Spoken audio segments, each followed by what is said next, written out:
네, 뉴스 플로우에서 투자 아이디어 구하는 종목이 보이는 뉴스 이어가 보도록 하겠습니다. 임순재 루크투자연구소 대표 모셨습니다. 대표님 어서 오십시오. 네, 안녕하십니까. 네, 종목이 보이는 뉴스 첫 번째 기사 바로 넘어가겠습니다. 확인해 보시죠. 상반기 9.3조 순이익을 예고한 4대 금융지주를 얘기하는 것 같습니다. 호실적 전망한 이유에 대한 이코노미스트의 취재네요. 새마을금고저축은행 등의 이금융권 위기에도 불구하고 국내 금융지주들이 2분기에 호실적을 낼 예정이라고 기사 담고 있습니다. 왜 이유를 살펴봤더니 고금리 속에 가계대출이 은행권 쪽으로 빠르게 집중이 됐다라고 설명을 하고 있는데, 다만 대손 충당금이 시장 예상보다 더 많이 확보를 할 경우에는 순이익 증가율은 좀 다소 줄어들 수 있다, 이렇게 짚고 있습니다. 지금 내용 어떻게 볼까요? 네, 일단 금융지주 같은 경우 작년도서부터 해서 계속 실적은 좋은 그런 모습을 좀 이어가고 있다라고 보시면 될 것 같고요. 올해 같은 경우도 1분기에 실적이 상당히 좀 호실적을 기록을 했습니다. 이런 호실적이 2분기에도 이어질 걸로 예상이 되고 있고요. 아마 2분기 실적은 1분기보다는 조금은 작아지지 않을까라는 생각은 좀 해보고 있습니다. 그렇지만 작년에 비해서는 여전히 좋은 실적이 이어질 것이다라고 보시면 될 것 같고요. 금융지주별로 본다라고 하게 되면 지금 업계 선두인 이제 KB금융 같은 경우는 지금 2분기 이제 추정 이익이 한 1조 3,400억 정도 지금 예상을 하고 있고요. 네. 신한지주도 1조 2,600억 정도를 지금 예상을 하고 있습니다. 하나금융지주 같은 경우는 1분기에 1조가 넘었었는데 이번에 1조가 조금 안 되는 한 9,800억 정도 수준으로 예상이 되고 있고요. 우리 금융지주도 한 9천억 가까운 순이익이 지금 예상이 되고 있는 그런 상황이다라고 보시면 되겠습니다. 이런 시중 이제 4대 금융지주 말고도 이제 지방에 있는 지방은행 금융지주 같은 경우도 2분기 실적이 비교적 좋을 걸로 그렇게 예상이 되고 있습니다. 지금 예상은 작년 동기와 비슷한 수준이다라고 생각을 하고 있는데요. BNK금융 같은 경우는 한 2,300억 가까운 그런 순이익을 기록할 걸로 예상이 되고 있고요. DBG금융 같은 경우는 1,300억, 그다음에 JB금융 같은 경우도 한 1,600억 정도의 순이익이 예상이 된다라고 보시면 되겠습니다. 최근에 이제 부동산 거래가 어느 정도 조금씩 회복이 되면서 이제 주택담보대출이 증가하고 있다라는 게 어떻게 보면 이제 이런 은행들의 실적을 개선시키는 주요 요인으로 작용하고 있다라고 보시면 될 것 같습니다.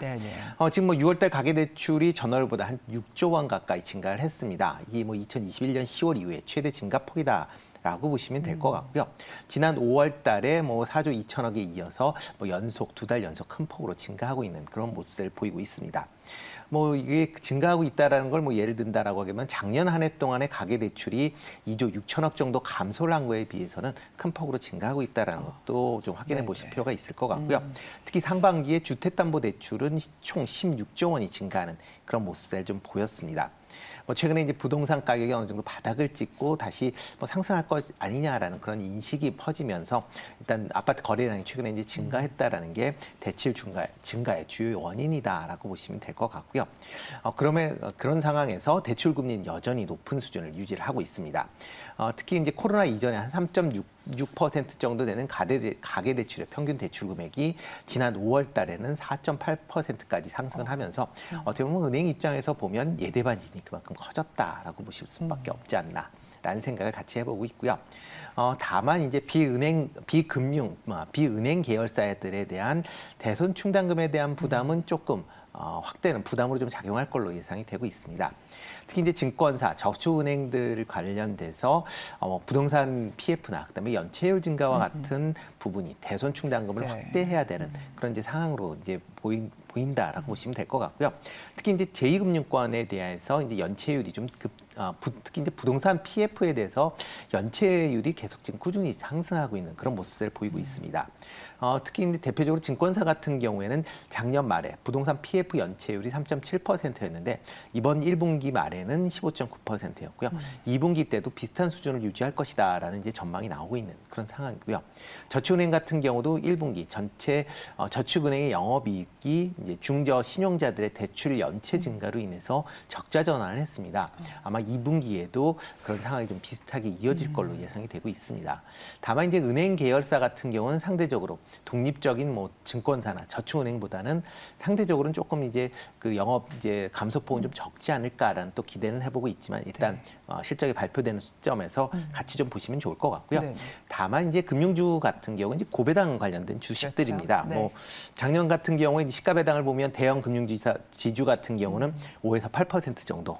네, 뭐 정기예금이 뭐 3%니까 그보다 뭐 월등히 높은 그런 네. 수준이다라고 보시면 될 것 같고요. 올해 같은 경우는 이제 영업이익이 계속 그러니까 순이익이 증가를 했음에도 네네. 불구하고 주가는 그렇게 뭐 올 봄에 잠깐 오른 이후에 다시 이제 좀 하락을 하는 그런 모습을 보이면서 배당 수익률 기준으로 본다라고 하게 되면 작년보다 좀 더 올라갈 가능성이 있다. 네. 그러니까 만약 배당에 관심이 있으신 분들은 미리 아마 지금 시점에서 매수를 하셔도 괜찮지 않을까라는 네. 그런 이제 개인적인 생각을 좀 해보고 있습니다. 네, 얼마 전에 기사를 봤는데요. 고수들은 여름에 배당주를 본다. 네. 이렇게 얘기가 나왔더라고요. 금융지주사들 이 배당 관련해서 좀 담아도 될 시점이라고 네, 보시는 그렇죠. 거죠? 뭐 일단 금융지주사 물론 이제 배당 관련돼서 정부의 입김이 원체 강하기 때문에 네. 좀 그거에 따라서 달라질 가능성은 있지만 원체 이제 순이익이 많이 나오고 네. 있는 상황이어서 뭐 배당은 아마 작년 수준이거나 그보다 더 많아지지 않을까라는 생각을 해보고 있습니다. 네, 좋습니다. 자, 그러면 관련해서 오늘 시장에서 볼 만한 공약주 좀 살펴볼까요? 추천주. 네, 뭐 금융지주 관련된 선 전부 다 관심 있게 좀 보시면 좋을 네네. 것 같고요. 그 중에서 우리 금융지주 조금 관심 있게 보시면 어떨까 싶습니다. 뭐 국내 뭐 대표적인 금융 4대 금융지주 안에 있긴 하지만 상대적으로 좀 규모는 좀 작습니다. 뭐 작은 이유 중에 하나가 이제 증권사를 보유하지 있지 않다라는 부분이고요. 그렇기 때문에 그 증권사에 대한 업황의 변경에 따라서 실적의 변동성은 상대적으로 덜한 게 다른 점이 좀 강점이 아닌가 싶습니다. 뭐 2분기 실적도 호조세가 이어질 걸로 예상이 되고 있고요. 특히 이제 새로 이제 은행장이 새로 취임을 하면서 기업 금융 부분을 상당 부분 강화하겠다라는 얘기를 했습니다.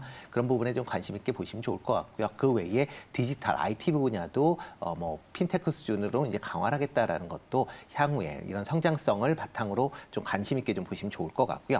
이와 더불어 비은행 부분에 대해서 지금 강화를 하기 위해서 이제 증권사를 계속 이제 인수를 추진하고 있다라는 부분입니다. 네. 이렇게 이제 증권사 인수가 뭐 일단 명함이 있긴 하지만 일단 은행의 비중을 축소한다라는 측면에서 보면 상당히 뭐 우리 금융지주 입장에서 보면 긍정적으로 봐야 되지 않을까라는 생각을 좀 해보고 있고요. 이와 더불어 올해 이제 높은 배당 수익률을 기대해 볼 수 있다라고 보여집니다. 작년 같은 경우에 시가 배당이 8.8%로 뭐 상당히 높게 이제 기록이 되고 있는데 뭐 올 순이익과 현재 주가를 감안한다라고 하게 되면 9% 이상, 10% 가까운 배당 수익률도 기대해 볼 수 있지 않을까라는 생각을 좀 해보고 있기 때문에요. 예, 뭐 배당 수익률과 그다음에 시세 차익을 동시에 누릴 수 있는 그런 종목이 아닌가라는 생각을 해보고 있습니다. 배당을 아무리 많이 줘도 주가가 빠지면 무용지물이니까요. 네, 뭐 그렇지만 뭐 주가 수준 자체는 뭐 금융지주 때가 이제 그러니까 1분기에 좀 많이 이제 배당을 늘릴 거다라는 기대감 때문에 올랐다가 네. 이제 배당이 뭐 제자리일 것이다라는 기대가 또 우려감으로 이제 하락을 해서 네. 어떻게 보면 주가 상승은 올해는 거의 없었다라고 보시는 게 더 맞지 않을까 싶습니다. 그런 관점에서 본다라고 하게 되면 뭐 배당 관련된 부분 그리고 현재 주가에서 뭐 그렇게 많이 빠질 것으로는 보이지 않기 때문에 뭐 그런 것도 같이 감안해서 보시면 어떨까 싶습니다. 네, 좋습니다. 가격 전략 확인해 볼까요? 네, 뭐 최근에 뭐 기관이 2거래일 연속 지금 77만 주 정도 매수를 했고요. 연기금이 6거래일 연속 지금 83만 주 가까운 매수를 했다라는 것도 관심 있게 좀 보시면 좋을 것 같고요. 매수 가격은 전일 종가 수준이 11,500원 정도에 매수를 하시면 어떨까 싶습니다. 목표 주가는 13,000원, 손절은 1,500원 하시면 좋을 것 같습니다. 네, 좋습니다. 우리 금융지주 가격 전략 확인하셨고요. 종목이 보이는 뉴스 두 번째 순서 넘어가 보겠습니다. 뉴스 보시죠. 수요일 잡은 삼성전자 이젠 쌓고 묶는 패키지 전쟁에 나섰다라고 하는 뉴시스 기사입니다. 자, 삼성전자가 수요일 안정화에 이어서 이제는 패키지 기술에 공격적인 행보를 보이고 있다고 하네요. 초미세 공정 한계에 부딪히자 패키지 기술의 초격차 이제 도전한다라고 하는 것인데요. 아이디어만 가져오면 알아서 해주겠다라는 자신감을 내비치고 있다고 합니다. 자, 최근에 파운드리 포럼이 있었습니다. 삼성전자가 여기에서 새로운 개념의 서비스, 최첨단 패키지 원스톱 턴키 서비스라고 하는 것을 제공하겠다라고 밝혔는데 그 안에서 뭐 고성능 컴퓨팅, 오토모티브 등 응용처별로 맞춤, 차별화된 패키지 솔루션을 개발하고 있다라고 하는 소식입니다. 어떻게 보셨습니까? 일단 뭐 삼성전자가 지금 뭐 3나노 공정까지 이제 어떻게 보면 가장 업계 중에서 가장 빨리 이제 진행을 했다라고 보시면 될 것 같은데요. 그렇지만 이제 관련된 기술은 상당히 좋았는데 수율 문제가 계속 좀 발목을 잡았었다라고 보시면 될 것 같습니다. 특히 이제 이전 버전이 이제 4나노 공정 같은 경우 수율이 상대적으로 좀 TSMC에 비해서 낮았기 때문에 빅테크 기업들의 이제 수주가 상당히 좀 힘들었었다라는 뭐 그런 얘기들이 나오고 있는 그런 상황입니다. 그렇지만 최근에 4나노 공정 중심으로 해서 지금 TSMC 수준인 75%까지 향상을 했다라고 나와 있는 그런 상황이고요. 3나노 공정도 아직까지는 좀 부진한 그런 상황이지만 한 50% 수준까지 올랐다는 것도 향후에 어떻게 보면 이제 빅테크 관련된 기업들의 수주를 받을 가능성이 지금보다 좀 높아졌다라고 보시면 될 것 같습니다. 뭐 최근 들어 이제 이런 이제 미세화 공정이 이제 진행화될수록 미세화를 통해서 반도체에 대한 성능을 향상시키는 게 좀 한계가 있습니다. 그렇기 때문에 이제 새로운 방법으로 이제 반도체 성능 향상에 대한 관심사를 갖다 보니까 그 중에서 이제 패키징 관련된 기술이 좀 더 이제 관심 사항을 좀 많이 가졌다라고 보시면 될 것 같습니다. 패키징 기술은 이제 완성된 이제 반도체를 이제 실질적으로 이제 모듈이나 이런 쪽으로 이제 부착하는 그런 이제 기술이다라고 보시면 될 것 같고요. 현재 TSMC가 가장 강한 부분이 이런 이제 패키징 관련된 기술을 갖고 있다라고 보시면 될 것 같습니다. 특히 이제 FOM 지금 현재 갖고 있는 기술 자체가 FOM 제가 말이 좀 어려워서 네, 네. 네, 관련돼서 이제 관련된 이제 기술이 있는데 그 기술을 TSMC가 애플을 시작으로 해서 TSMC가 개발을 했고요. 삼성전자가 올해 하반기서부터 아마 양산 공정에 적용할 걸로 예상이 되고 있습니다. 그렇다라고 하게 되면 TSMC와 비슷한 기술 수준으로 성장할 수 있다라고 보여지고요. 이와 더불어 뭐 조금 전에 하셨듯이 이제 삼성전자가 이제 얼마 전에 파운드리 포럼을 개최를 했습니다. 여기에서 MDI 얼라이언스를 출범을 하면서 패키징 관련된 사업부를 지금보다 좀 더 강화하는 그런 모습들을 좀 보이고 있고요. 이렇게 이제 강화된 그 패키지를 통해서 다양한 이런 이제 반도체 기술을 접목을 하면서 시장을 확대할 걸로 그렇게 예상을 하고 있습니다. 특히 삼성전자 같은 경우는 이제 다양한 글로벌 이제 반도체 IP 파트너들과 이제 한 4,500여 개의 이제 IP를 확보하고 있는 그런 상황입니다. 이를 통해서 아이디어만 있으면 진짜 말 그대로 반도체 설계서부터 그러니까 생산까지 할 수 있는 전체적인 이제 서비스를 제공을 하겠다라고 지금 얘기를 하고 있고요. 뭐 이를 통해서 어떻게 보면 기존보다는 좀 더 TSMC와의 격차를 좀 줄일 수 있는 그런 이제 기회가 되지 않을까라는 기대를 같이 해보고 있습니다. 네, 지금 말씀 주셨다시피 MDI 얼라이언스 출범 관련해서도 많은 기업들의 뭐 이름이 거론이 됐었는데 관심주가 굉장히 많을 것 같습니다. 그 중에서 어떤 종목을 좀 보면 그 중에서 좋을까요? 이제 반도체 IP를 갖고 있는 이제 칩셋 미디어 조금 관심 있게 보시면 어떨까 싶습니다. 뭐 시스템 반도체 중에서 이제 영상 관련 IP를 개발하는 그런 업체다라고 보시면 될 것 같고요. 특히 이제 영상 비디오 코텍이라는 IP에서 상당하게 이제 강세를 보이고 있다라고 보시면 되겠습니다. 최근에 뭐 영상 관련된 뭐 여러 가지 이제 서비스들이 증가하고 반도체도 관련돼서 이제 확대가 되면서 이런 이제 비디오 코텍 IP에 대한 부분이 시장에서 조금 관심 사항을 받고 있다라고 보시면 될 것 같고요. 뭐 2분기 실적도 지금은 상당히 좋아질 걸로 예상이 되고 있습니다. 뭐 매출은 한 70억으로 14% 증가할 걸로 예상이 되고 있고요. 영업이익도 20% 증가한 23억 정도를 예상을 하고 있다라고 보시면 되겠습니다. 뭐 최근 이제 AI가 발전될수록 이제 AI가 동영상을 분석하는 그런 이제 상황까지 이제 확대가 되고 있는데요. 이럴 때 비디오 코텍이 사용이 이제 필수적이다 보니까 향후에 AI가 확대될수록 관련된 분야에 대한 관심 사항이 커질 걸로 예상이 되고 있고요. 이와 관련해서 또 MPU라는 이런 이제 영상 전문적인 AI 칩도 지금 올해 중에 출시할 계획을 갖고 있다라고 얘기가 되고 있습니다. 뭐 최근 기관이 5월 30일 이후에 하루를 제외하고 지금 순매수가 꾸준히 이어지고 있습니다. 그래서 한 65만 주 정도 순매수를 했고요. 연기금 같은 경우도 5월 26일 날 이후에 이틀을 제외하고 순매수를 꾸준히 하고 있다는 점도 같이 주목해서 보시면 좋을 것 같습니다. 뭐 매수 가격은 전일 종가보다 약간 낮은 38,000원대에서 매수하시면 좋을 것 같고요. 목표 가격은 45,000원, 손절은 3만 원에 하시면 좋을 것 같습니다. 네, 좋습니다. 종목이 보이는 뉴스에서 우리 금융지주 칩셋 미디어 살펴봤습니다. 자, 오늘 우리 시장에 중에서 공략해 볼 만한 종목 네. 지금 이 시간 기다리시는 분들 많거든요. 네. 어떤 종목 가져오셨습니까? 네, 그 중에서는 이제 전력 관련 기기인 회사인 이제 효성중공업 조금 관심 있게 보시면 네. 어떨까 싶습니다. 뭐 최근에 이제 미국 내의 노후 이제 전력 인프라 교체 수요로 인해서 변압기가 수요가 증가하면서 실적 개선세가 상당히 좀 커질 걸로 그렇게 기대를 해보고 있습니다. 보통 이제 변압기 수명이 20에서 25년에서 30년 정도로 예상이 되고 있는데요. 미국 일부 주에서는 40년 이상 제품을 사용하고 있다라는 거고요.